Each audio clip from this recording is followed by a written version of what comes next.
Information is everywhere, right? So let me actually repeat this because there have been certain audio technical challenge, right? So let me welcome you once again. Welcome back to another enlightening episode of Legendary Leadership Bites. I'm your host, Fatah Khan, and today we are going to cover the topic how to be a leader that people love to follow.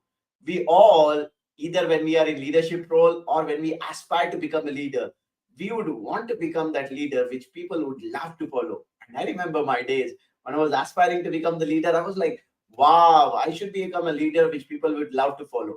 And when I became a leader, I realized it's not so easy, right? The journey of leadership is not so easy because people will just not follow you because you have a title or a position or you are doing their appraisals or their hikes. No, that's not something that works.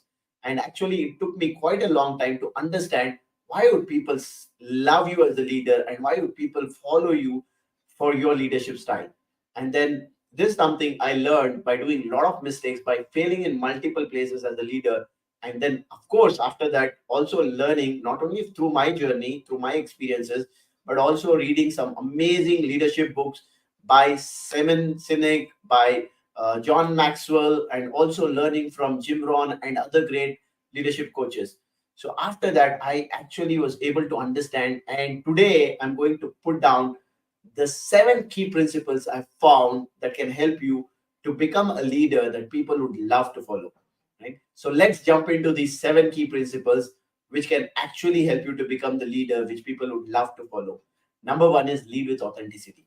Now, a lot of leaders actually look at leadership as a position. They look at leadership as an authority, and they actually look at that role where they can actually lead with authority. But what many people definitely miss to understand, most of the leaders, and the reason most of the leaders fail is because they look at authority or the positioning or the title, but they don't understand more than authority. It is the authenticity that connects with people. It is the authenticity that makes people to respect you, to love you. Because if you are authentic, right, people would actually like be able to trust you and know you more and actually believe in you more and follow you more. Now, one of the things I say is even before you actually go ahead and become authentic or true to people, you need to become true to yourself. And I want to reiterate these 2 lines of my first English poem, right, which came right from my heart, where for me, authenticity has been one of the key values, the core value of my life. And these are the 2 lines that I want to give to you when you actually look at authenticity. Be true to yourself, be you to yourself. You are born unique, so always be yourself. What do I mean by this? Right? You have to be true to yourself. Whoever you are, accept yourself, work on yourself to become the best version of yourself.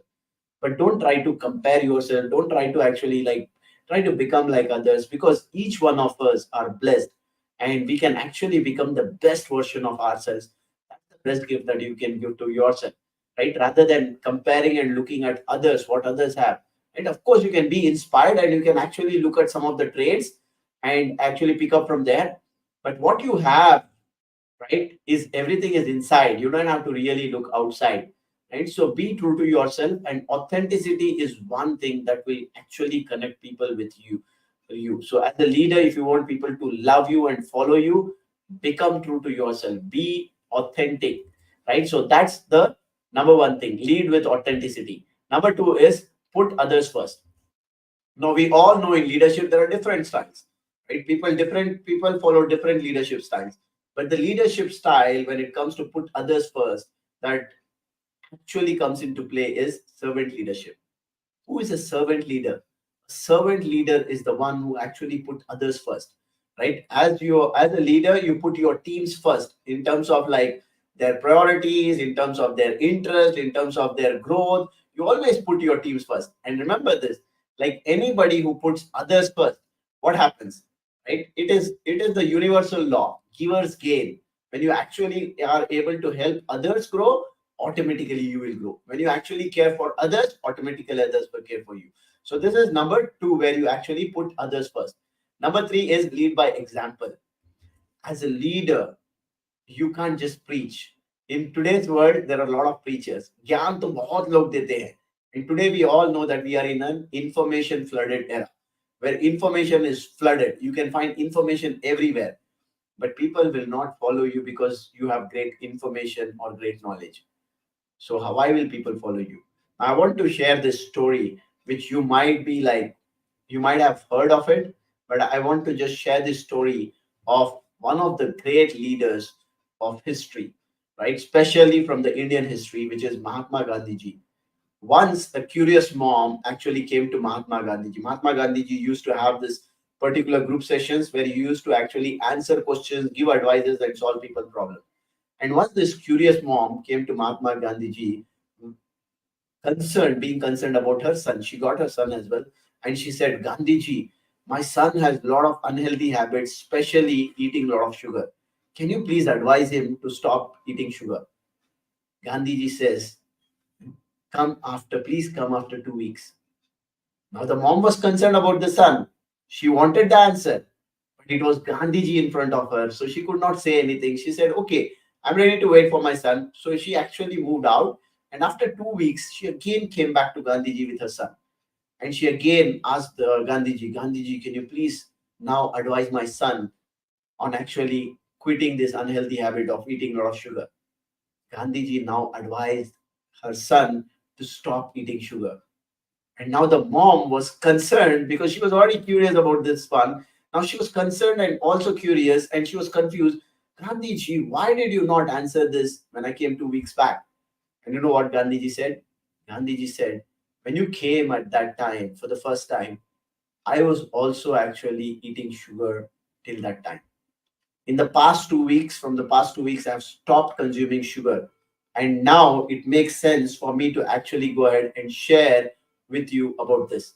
Because only when I am able to follow something, I can preach that.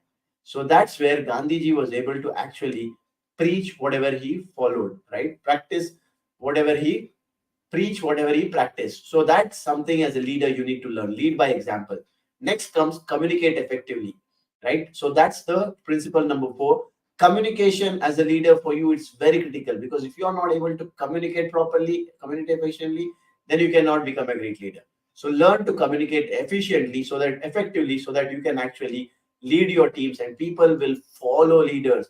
Like, remember the greatest speeches of the world, be it from Steve Jobs, be it from Martin Luther King Jr., I have a dream. People actually followed him. People were inspired by him just by his speech. So if you are a great communicator, people would love to follow you. And then comes number 4. Principle number 4 is inspire and motivate. Great leaders inspire others, be it Mahatma Gandhi ji, be it Nelson Mandela, or be it any other great leader you actually look around, be it Bill Gates or Steve Jobs. All these leaders inspire and motivate people. So you need to be able to inspire and motivate people. Especially for this, again, one of the key skill that works is your communication skill. How do you communicate, right? And that's how you can actually inspire and motivate people. And then you can actually inspire and motivate people by one other means, which is inspire and motivate them through your vision, right? What is your long-term vision? What is your mission, right? What are you actually trying to achieve over a period of time? That's something that inspires people and motivates people to do more. And then comes number 6. Principle number 6 is develop others. When you actually invest in the others' growth and development of your team members would actually start loving you. When you actually coach your team members, train your team members, and help them to grow, automatically they will love and follow you, because you are someone who is actually developing them and helping in their growth. And the last principle, or the 7th principle, is build trust and respect.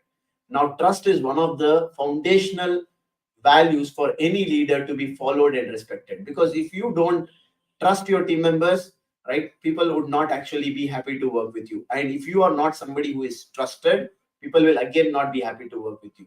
So once you are trusted, and when you trust and respect people, when you build that trust and respect, people would love to follow you. If you are able to follow these 7 principles and bring these 7 key principles in your life: lead with authenticity, put others first, lead by example, communicate effectively, inspire and motivate, develop others, build trust and respect. If you are able to bring this, people would love to follow you. I hope this session was helpful.